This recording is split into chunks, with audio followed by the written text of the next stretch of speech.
जय हिंद दोस्तों, स्वागत है आप सभी का। दोस्तों, आज की क्लास में हम लेकर आए हैं भूगोल, जिसमें कृषि एवं पशुपालन आज का हमारा टॉपिक है। तो दोस्तों, कृषि एवं पशुपालन से जितने भी प्रश्न प्रीवियस ईयर परीक्षा में पूछे हुए हैं उनको आज हम देखने वाले हैं। तो दोस्तों, आज का ही हमारा पहला प्रश्न है जो कि 64वीं बीपीएससी प्री परीक्षा में पूछा हुआ है 2018 में। दोस्तों, पहला प्रश्न आज का, भारत के निम्न राज्यों में से किसे चीनी का कटोरा कहा जाता है? तो दोस्तों, आप सभी को पता होगा, उत्तर प्रदेश को चीनी का कटोरा कहा जाता है भारत में।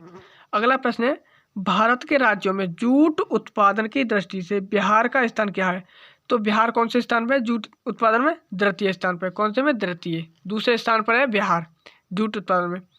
अगला प्रश्न है, निम्नलिखित में से कौन सा एक कृषि में उत्पादकता बढ़ाने का रास्ता है? तो कृषि में उत्पादकता बढ़ाने का रास्ता है, अगर कुशल सिंचाई यानी कि अगर अच्छी सिंचाई होगी, पानी की व्यवस्था अच्छी होगी तो उत्पादकता बढ़ेगी। गुणवत्ता युक्त बीज यानी कि बीज अच्छे होंगे तो भी उत्पादकता बढ़ेगा। कीटनाशकों का प्रयोग होगा तो भी क्या होगा? उत्पादकता बढ़ेगी।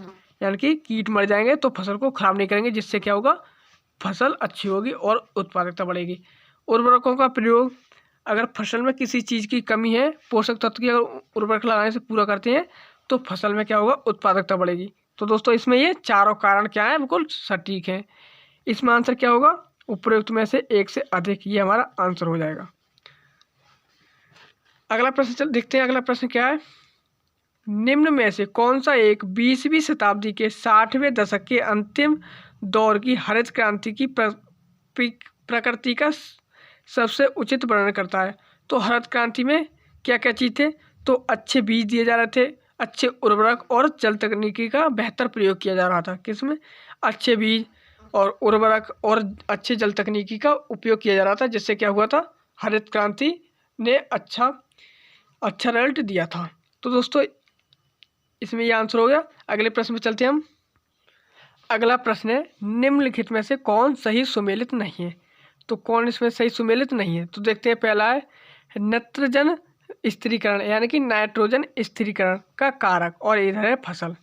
तो ये नील हरित शैवाल, जो नील हरित शैवाल है, ये धान में नाइट्रोजन का स्थिरीकरण करते हैं। और जो राइजोबियम लेग्यूमिनिये शारम, ये मटर के पौधे में करता है। याद रखना, राइजोबियम जो पौधा है वो अधिकतर दालों में पाया जाता है, जो कि नाइट्रोजन का स्थिरीकरण करता है। अगला है एजोटोबैक्टर।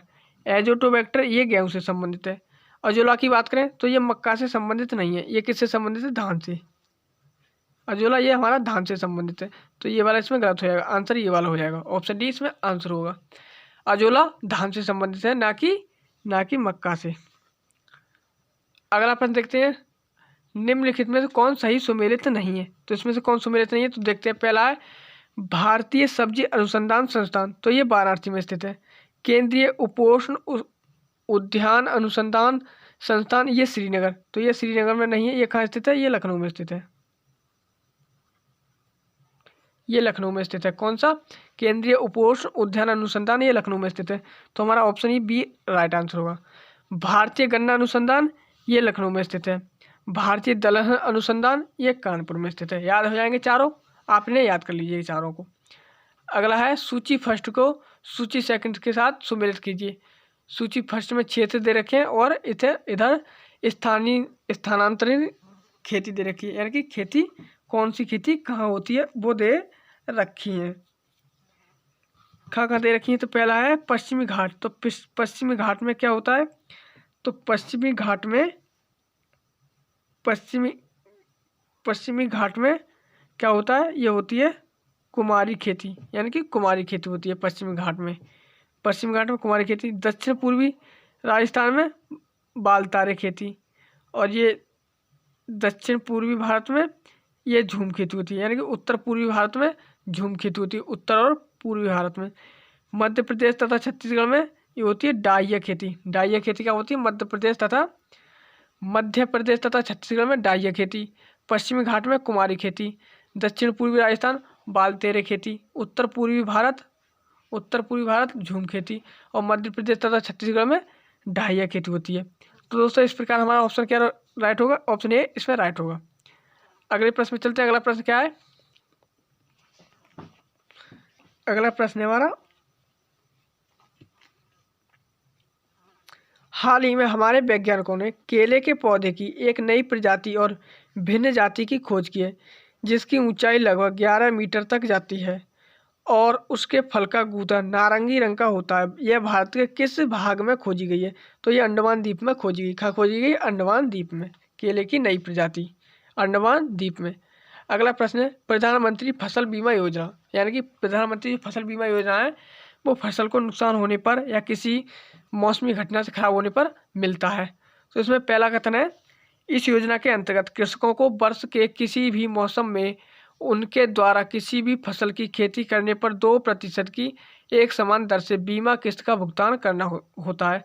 तो दोस्तों ये गलत है, यानी कि किसी भी मौसम में नहीं। तो दोस्तों अगला इसमें कथन है यह योजना चक्रवात गैर मौसमी वर्षा से होने वाली कटाई उपरांत घाटे को बीमाकृत करती है। किसको? घाटे को बीमाकृत करती है। तो इसमें ये वाला ऑप्शन सही होगा। सही ऑप्शन पूछा हुआ तो केवल क्या होगा? बी ऑप्शन इसमें राइट हो जाएगा। केवल बी ऑप्शन राइट होगा। दोस्तों अगले प्रश्न को देख लेते हैं। अगला प्रश्न क्या है? अगला प्रश्न है भारत सरकार कृषि में नीम आलोपित यूरिया यानी कि नीम कोटेड यूरिया का उपयोग को क्यों प्रोत्साहन कर रही है? तो क्यों प्रोत्साहन कर रही है यानी कि नीम कोटेड यूरिया को? तो ये इसलिए प्रोत्साहन कर रही है क्योंकि अगर नीम लेपित मृदा में यूरिया के घुलने की दर को धीमा कर देती है, यानी कि नीम लेपित यूरिया है जो मृदा होती है उसमें यूरिया के घुलने की दर को धीमा कर देती है, इसलिए इसे प्रोत्साहन कर रही है। अगला प्रश्न हमारा अगला प्रश्न है निम्नलिखित में से कौन सही सुमेलित नहीं है? अगला ही प्रश्न है निम्नलिखित में कौन सुमेलित नहीं है? ये कृषि उत्पाद 2015 और ये राज्य दे रखें। तो कॉफ़ी का सबसे बड़ा उत्पादक कर्नाटक है, एकदम सही है। आलू का सबसे बड़ा उत्पादक राज्य ये मध्य प्रदेश नहीं है, ये यूपी है। क्या है? यूपी में सबसे ज़्यादा आलू होता है। कपास का सबसे बड़ा उत्पादक ये गुजरात है। गेहूं का सबसे बड़ा उत्पादक ये उत्तर प्रदेश है। तो दोस्तों याद रहेगा कॉफ़ी का सबसे बड़ा कर्नाटक, आलू उत्तर प्रदेश, कपास गुजरात, गेहूं उत्तर प्रदेश। अगले प्रश्न में चलते हैं। अगला प्रश्न क्या है? हरित खेती में सन्निहित है, यानी कि जो हरित खेती है उसमें क्या सन्निहित है? तो क्या सन्निहित है? जैविक खेती एवं बागवानी पर जोर। हरित खेती में जैविक खेती पर जोर और बागवानी पर जोर होगा। किसमें? हरित खेती में। अगला प्रश्न है हमारा अगला प्रश्न है गोल्डन राइस एक प्रचुर स्रोत है, यानी कि जो गोल्डन राइस होता है उसमें प्रचुर मात्रा में क्या पाया जाता है? तो प्रचुर मात्रा में विटामिन ए पाया जाता है। क्या? विटामिन ए गोल्डन राइस में पाया जाता है, विटामिन ए। अगला प्रश्न है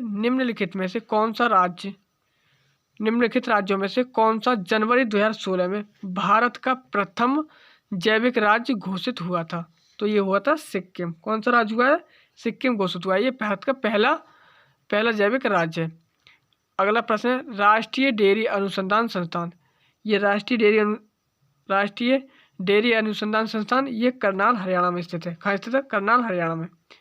अगला प्रश्न है भारत में निम्नलिखित में से कौन सा राज्य देश का 70% से अधिक कॉफ़ी अकेले पैदा करता है? तो कॉफ़ी अकेले कौन पैदा करता है? ये करता है कर्नाटक। 70% से अधिक कर्नाटक राज्य पैदा करता है।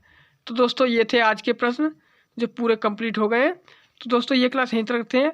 अगली क्लास में हम नए प्रश्न यानी कि जो पिछली बार की परीक्षा में पूछे हुए उनको देखेंगे। तो दोस्तों ये क्लास यहीं तक रखते हैं। मिलते हैं अगली क्लास में, तब तक के लिए जय हिंद।